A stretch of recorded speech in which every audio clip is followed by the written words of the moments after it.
There was a time when buying a phone meant only one thing: Nokia, strong battery, unbreakable body, and everyone trusted it. So the question is, how did a company that ruled the mobile world fail so badly? Today, let's understand Nokia's downfall and its biggest mistake. Nokia started way back in 1865 in Finland, not as a phone company, but as a paper mill. Over time, it grew and expanded, moving into rubber, cables, and eventually electronics and telecommunications. By the late 1990s and early 2000s, this evolution had paid off. Nokia became the world's largest mobile phone manufacturer, a true giant in the industry. We all remember those iconic phones, the Nokia 1100, one of the best-selling phones of all time. The legendary Nokia 3310, famous for being practically indestructible. And the advanced Nokia N series, which were the smartphones of their day, packed with features like cameras and music players. These phones were loved for three main reasons. They were incredibly durable, you could drop them, and they'd be fine. They had amazing battery life that could last for days, not hours, and they were super simple to use. The interface was intuitive, and anyone could pick one up and start making calls and sending texts immediately. This combination of quality, simplicity, and reliability made Nokia a household name. By 2007, Nokia controlled over 40% of the global mobile market. Think about that, almost 1 out of every phone sold in the world was a Nokia. It was a market share that seemed untouchable. The company was on top of the world, seemingly unbeatable, or so they thought. Then, in 2007, something happened that would change everything. Apple launched the very first iPhone. It was a device unlike anything most people had ever seen. A full touchscreen phone with no physical keypad. It was a completely new experience, a new way of interacting with a mobile device. Most companies in the tech world saw the iPhone for what it was, a revolution. They recognized that this was the future of mobile phones, but Nokia saw it differently. They viewed the iPhone as a niche product, a temporary trend for wealthy customers that wouldn't catch on with the masses, and this is where the problem began. Nokia's leadership didn't see the iPhone as a serious threat. They believed their loyal customers would always prefer the familiar feel of a physical keypad. Nokia's biggest mistake, the one that ultimately led to its downfall, was not adapting to change. It was a failure rooted in overconfidence and a refusal to see the writing on the wall. This manifested in three major errors. First, they completely ignored the rise of touchscreen technology.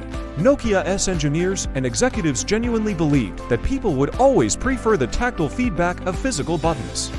They underestimated just how quickly and completely users would shift their preferences to the smooth, intuitive experience of a full touchscreen interface. While other companies were racing to develop their own touchscreen devices, Nokia was still producing keypad-based phones, thinking it was what the market wanted. Second, their software was weak and outdated. Nokia's phones ran on an operating system called Symbian. In its time, Symbian was good, but it couldn't keep up. It was slow, clunky, and incredibly difficult for developers to create apps for. This was a huge problem because the new smartphone era wasn't just about the phone itself, it was about the apps. Meanwhile, Google's Android and Apple's iOS were built from the ground up with developers in mind. They focused on creating ecosystems with huge app stores, smooth user interfaces, and endless customization. Nokia, on the other hand, was so focused on building great hardware, the physical phone, that they completely neglected the software experience. In the new world, software was king. And third, the company was paralyzed by internal conflicts. Inside Nokia, different teams had different visions for the future. There were endless debates about whether to stick with Symbian, create a new operating system, or adopt something else. This internal disagreement meant that crucial decisions were delayed, innovation slowed to a crawl. While Apple and Google were sprinting ahead, Nokia was stuck in meetings, unable to decide which direction to run. By 2011, Nokia finally realized it was in deep trouble. In a desperate attempt to catch up, they announced a major partnership with Microsoft. The plan was to ditch their failing Symbian OS and exclusively use Microsoft's new Windows Phone operating system on all their smartphones. On paper, it seemed like a partnership between two giants could work. But this move ultimately failed for several reasons. The biggest problem was the app gap. Windows Phone had very few apps compared to Android and iOS. Users want Facebook, YouTube, Instagram, and all their favorite games. Without them, the phone was useless to many. Developers, in turn, ignored the platform because it had so few users. It was a classic chicken and egg problem that they could never solve.